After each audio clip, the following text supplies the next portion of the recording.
I was genuine as hell and you ain't won't believe me.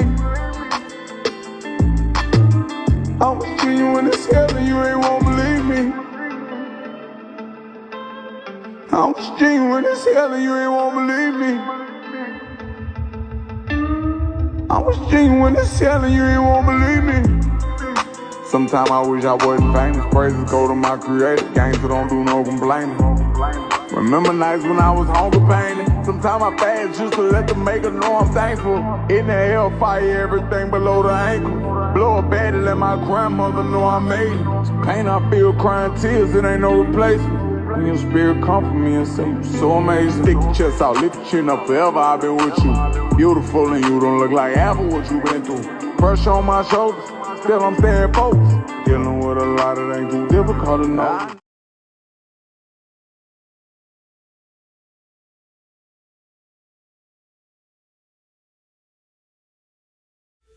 Some people will use a symbolism of the relationship of God to the universe, wherein God is, say, brilliant light,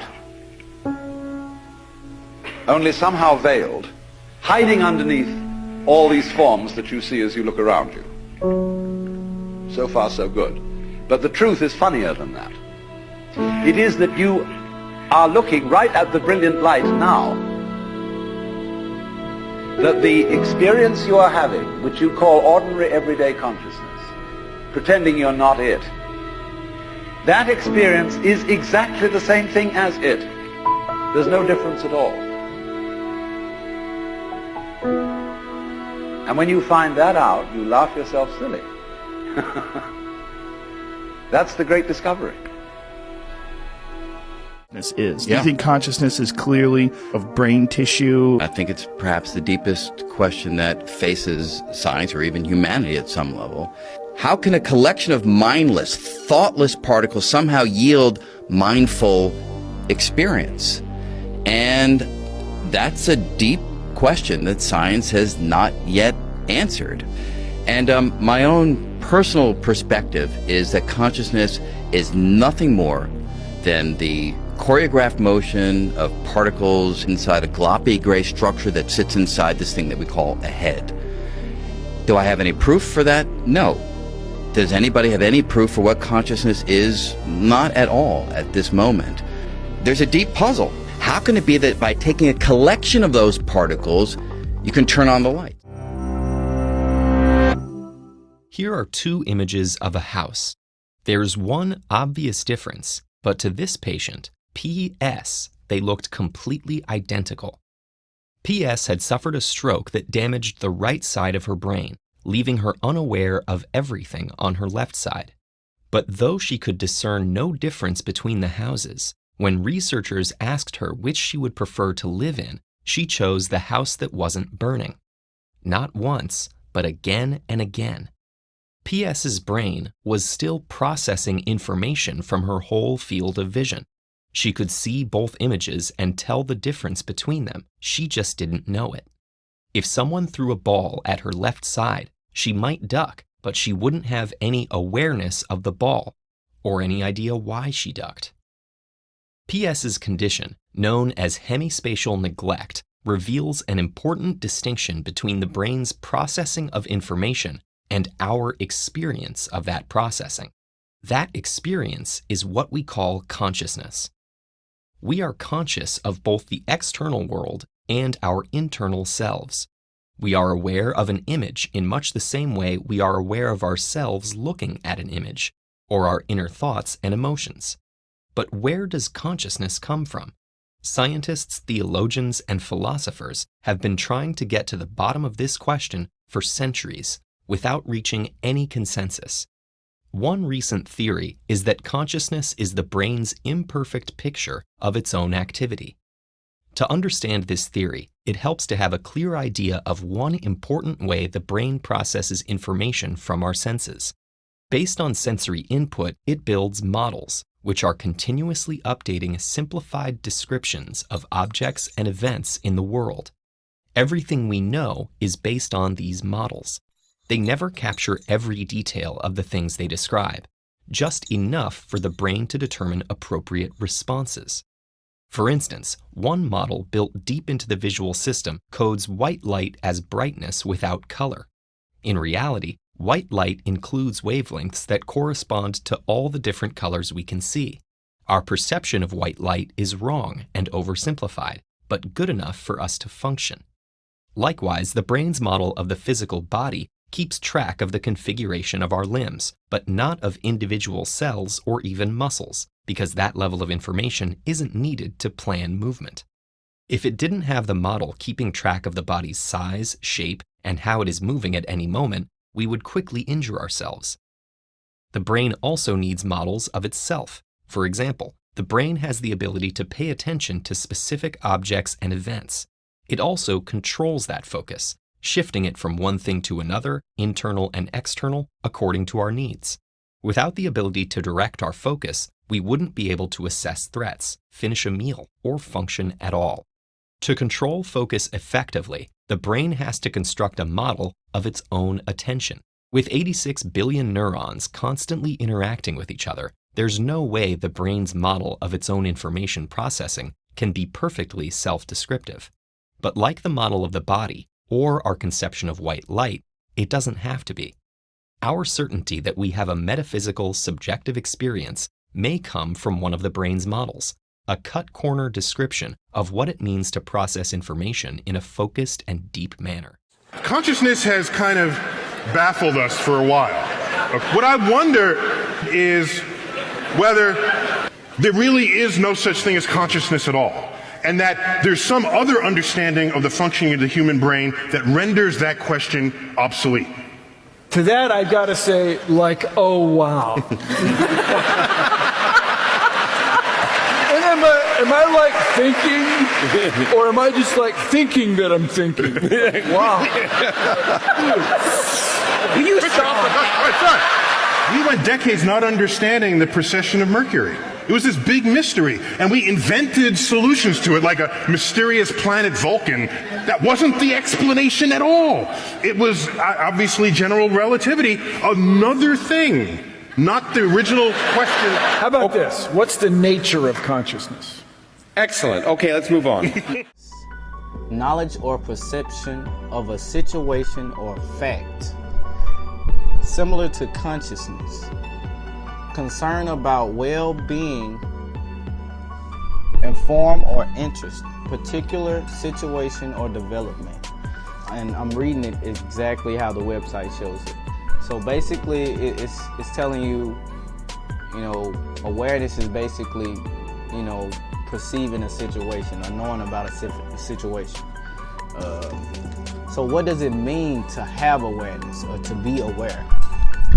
Awareness is the ability to directly know or perceive a feeling or to be conscious of an event.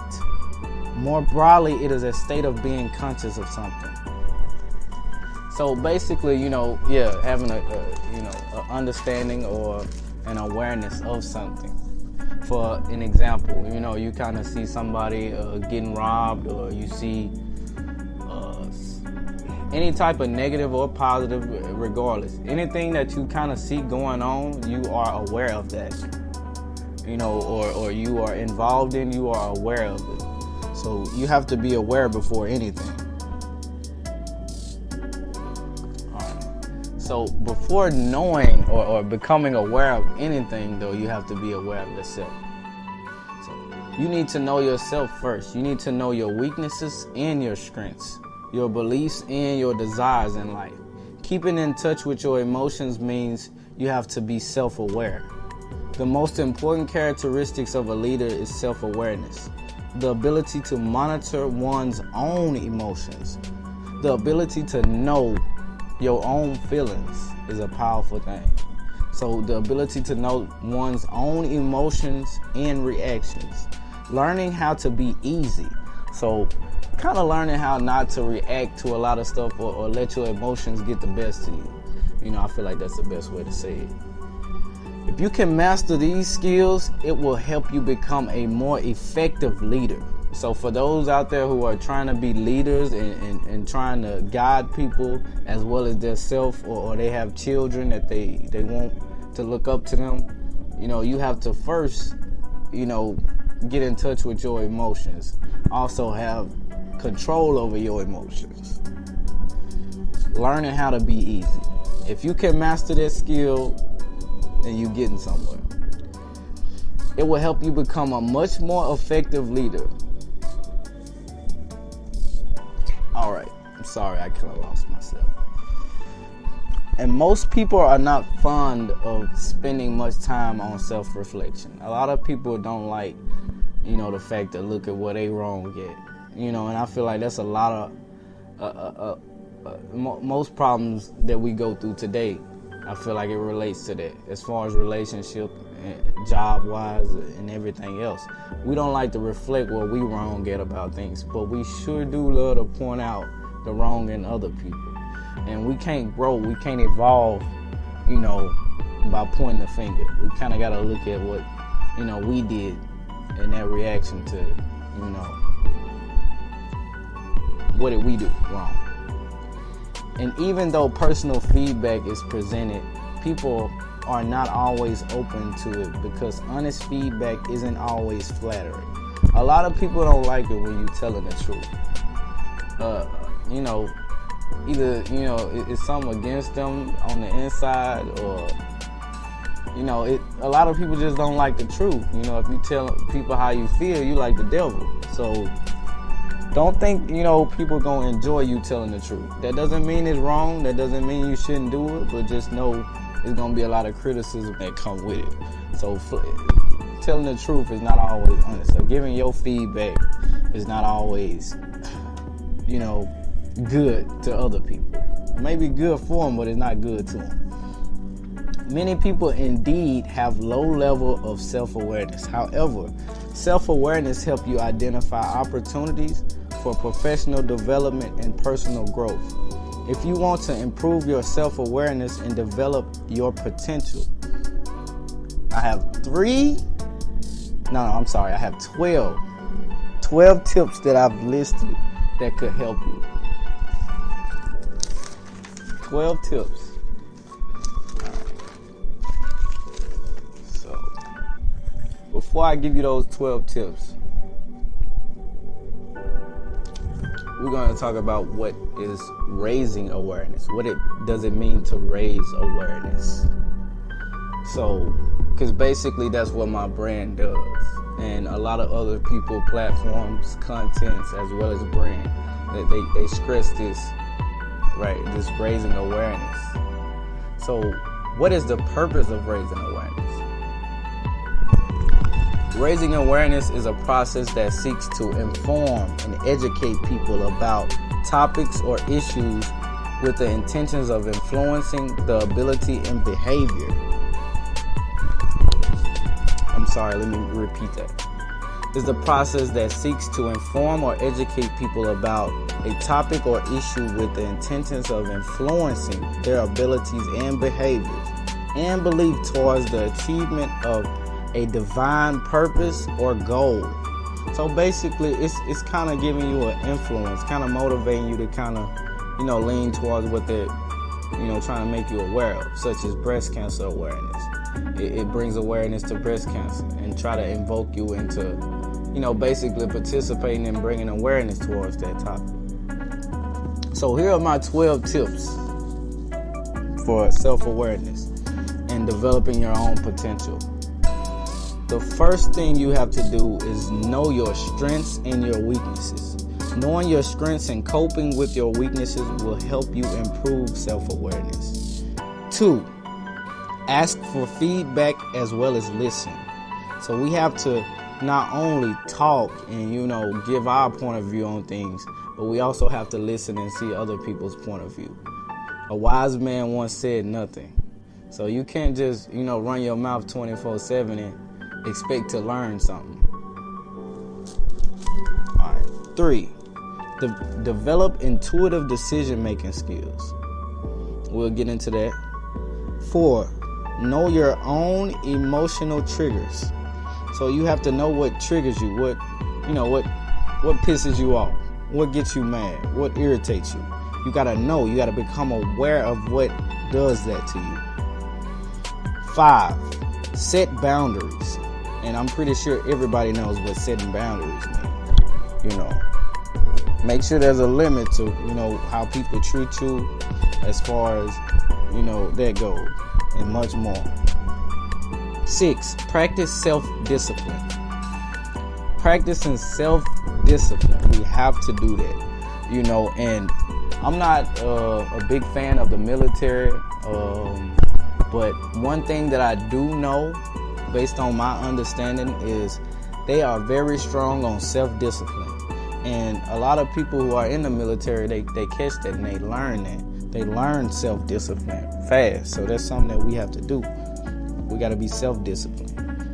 Keep an open mind. I feel like that should have been the first one, but you know, that's one of the biggest ones to me, is having an open mind. You know, you can't learn too much with a closed mind. You know, I might be getting off topic a little bit, but as far as, you know, just for an example, you know, I'm not against the Bible. I've learned a lot out of the Bible, but if you take all of your knowledge in your mind and you put it in a book like the Bible, or the Bible gives you all of your knowledge and information, you are closed-minded because you cannot learn outside of the Bible. Therefore, you know, everything you say and do will pertain to the Bible. So that kind of is an example of having an open mind, not a closed mind. All right. Number 8, take psychological tests with yourself. You know, kind of test yourself on things. You know, basically, you know, play games with yourself. And I'm going to get into that. I'm going to get into that a little later as well. Try new experiences. You know, we all have to try doing new things. If you're doing the same thing every day expecting new things to come about, you know, it's not going to happen. So you gotta get out. You gotta try new things. You gotta try different things in order to open new doors. Discover your own physical limits. So know when you know it's enough. You know when it's time to stop. Know when it's time to go, and know when it's time to stop. Because it's time to do both. You know, it's a time and place for both of those. All right. So 11, self-motivate. I feel like this is a big problem because we have Instagram now. We have social media. Social media is all about not self-motivating. It's about having other people to like your content, your page, your pictures, you know, in order for you to motivate yourself. So if you go live and you see only 2 people on there, you can't express yourself as much. You don't have the energy that you should. A lot of people don't, because they don't have that self-discipline they need. So you have to learn to motivate yourself. When people are not around, you can still be yourself, your best self. So learn to self-motivate. You don't need everybody's opinion, you know, when you go to a job or anything. You know, if you're at a job and your boss telling you good job or you did good today, you don't need that opinion, just like you don't need a negative opinion in order to know you did good. So try not to limit yourself based on other people's opinions. Or try not to motivate yourself based on other people's opinions. Try to self-motivate. Last but not least, meditate. So when people hear meditate, they think of prayer. And I've said this earlier in my live today, but a lot of people think of meditation like, not prayer, but they think of it as something like, I mean, it involves that, but that is not the whole concept of meditation. Meditation is the same form of prayer. We got to understand, it's just wordplay. It's just a different form of, you know, the same thing. It's just like hola means hello in Spanish. So we got to learn, you know, to meditate. You know, be at peace with your mind. Means that your soul has started to wake up. And your soul, when it's trying to learn about itself. Like a mummy. Yeah, it's trying to learn about itself. Now that's why it is important that when you become conscious, and then all of a sudden you say, I'm through with this mess. I'm getting out of it. I want to go back to being dead. What will happen? You can do it physically, psychologically. What's going to happen is your soul will start to whip your ass. So what your soul will do, it'll create all stuff around you to fail. Amen. And it'll put your life in turmoil until you get back on it, because your soul is trying to develop itself to ultimately become God and come out of the body and become glorified. And now you want to come and just be another handkerchief head, nigga. The study of consciousness needs to be lifted out of the mysticism that has dominated it. Consciousness is not just a matter of philosophy or spirituality. It's a matter of hard science. It's a matter of understanding the brain and the mind, a pattern structure made out of information. It's also a matter of engineering. If we can understand the functionality of the brain, its neural code, then we can build the same functionality into our computer systems. We should recognize that our brain is not a standalone information processing organ, though. It acts as a central unit of our nervous system, with recurrent data exchange within the entire organism and the universe. Many definitions are given to consciousness, but we still seem far from a conclusive answer. If we define consciousness as a degree of autonomy a given system gains in dynamic relations with its environment, even the simplest self-organizing dissipative structure is a primitive form of consciousness.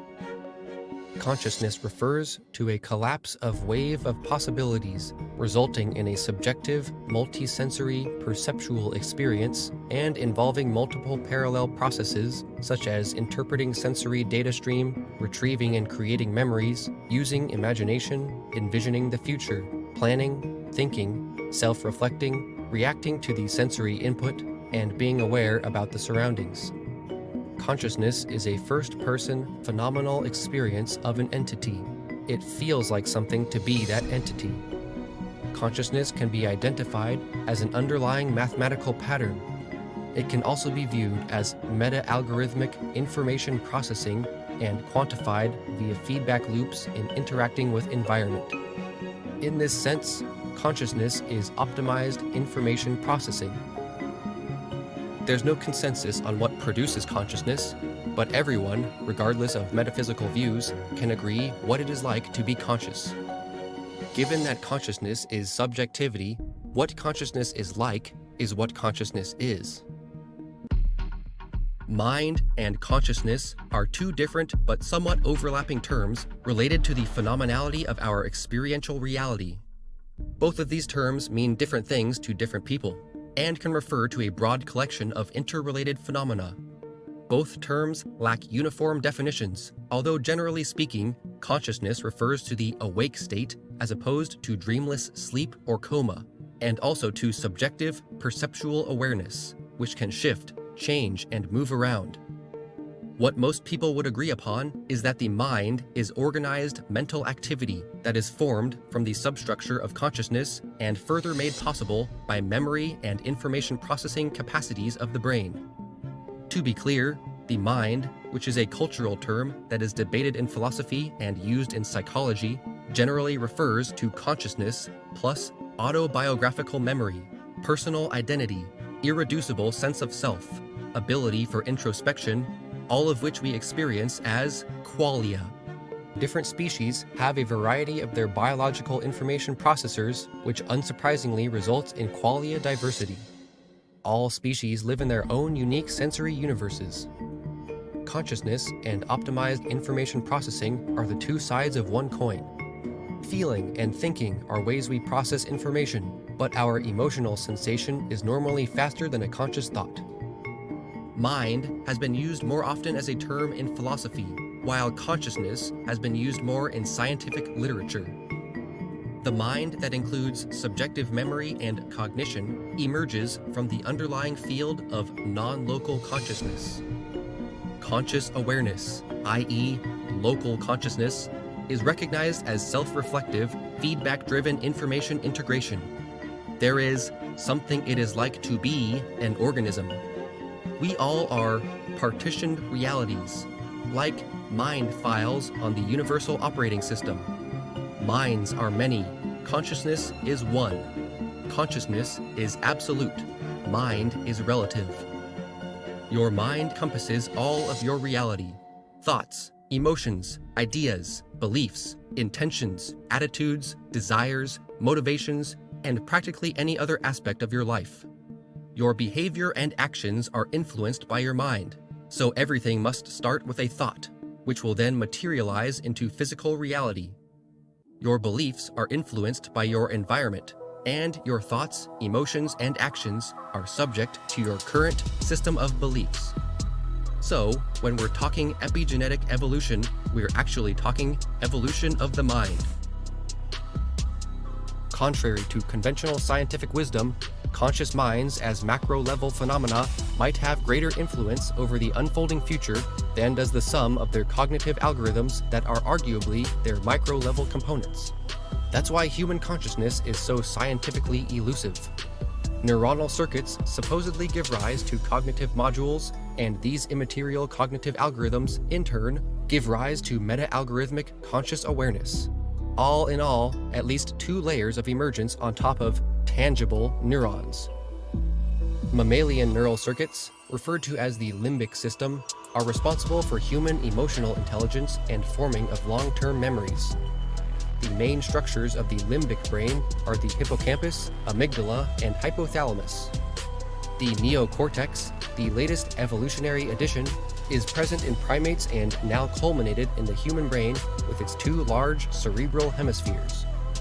The neocortex has been responsible for the development of human language, abstract thought, imagination, and self-reflective consciousness. The neocortex is flexible enough to allow almost infinite learning abilities. The neocortex is also what has enabled human cultures to develop. The human brain, our biological wetware, has a fractal structure on many genetic and abstract cognitive levels. It employs a combination of forward chaining and backward chaining, just like certain types of heuristics in artificial intelligence. But human intelligence cannot be simply reduced to underlying algorithms, since consciousness itself is what should be considered a truly ontological primitive, with qubits/bits of information as reality's building blocks, along with top-down causal principles. Information. When you first was on the planet, you could see into the other world. You could see into the other world. The spiritual world was clear as this, and the physical world was dim. But as you fell deeper into this particular level and your spiritual center shut down, the spiritual world became dim and invisible after a while, and the physical world became clear. You understand what I'm saying? So what we're trying to do now is tap back into the regions of your mind that can make all this disappear before your eyes. You understand? A bad nightmare. Check? Bad nightmare. You see, the whole thing is like I said before. If you're not trying to become God, you ain't doing nothing. And if you're not trying to change your conditions by changing yourself within, it's all an illusion. You got to understand this thing. It is all an illusion, and the only thing you're doing is making your ego please by saying, I'm trying to feed my ego, so I'm going to get out here and feed some homeless people. Or I'm going to go lobby in Congress and try to make some things better. But then again, we just have a lack of ignorance too, that some of our people actually think they're doing something better. You understand what I'm saying? Because they're trying to change physical conditions, and these particular physical conditions, like I said before, that you are trying to get back to, you trying to be the head of state like you were in Kemet. Well, remember, you fell into Kemet. At one time, you were, what you see as all physical Kemet is what you built up to go into the mystery system to get back what you lost, the cosmic memory and the hookup when you was God. You tried to get that back, so you had to build a mystery system. Remember, at one time, you didn't need that particular science. You understand what I'm saying? You didn't need that particular science because you had it all. You had detailed files. Like the Terminator said, I got detailed files, but you got detailed files. And we ain't talking about no computer chip either. We talking about straight up cosmic consciousness. You understand what I'm saying? So now the key is, which is beyond our comprehension, you see. So this is why, because we're steady tapping into the physical. So we're trying to get back to that point. So we're not just trying to deal with getting our society back so we can run automobiles and so we can be happy based on some physical things and all this type of stuff without an ounce of spirituality, because you are originally a spiritual being. You understand what I'm saying? You were originally a spiritual being. So we're talking about getting back to that. And if you're dealing with anything outside or going within, it's all null and void. It's all mute. It doesn't make a difference. Yes, you can please your ego and you can satisfy yourself, but then again, on the other hand, too, you still will be in this particular condition.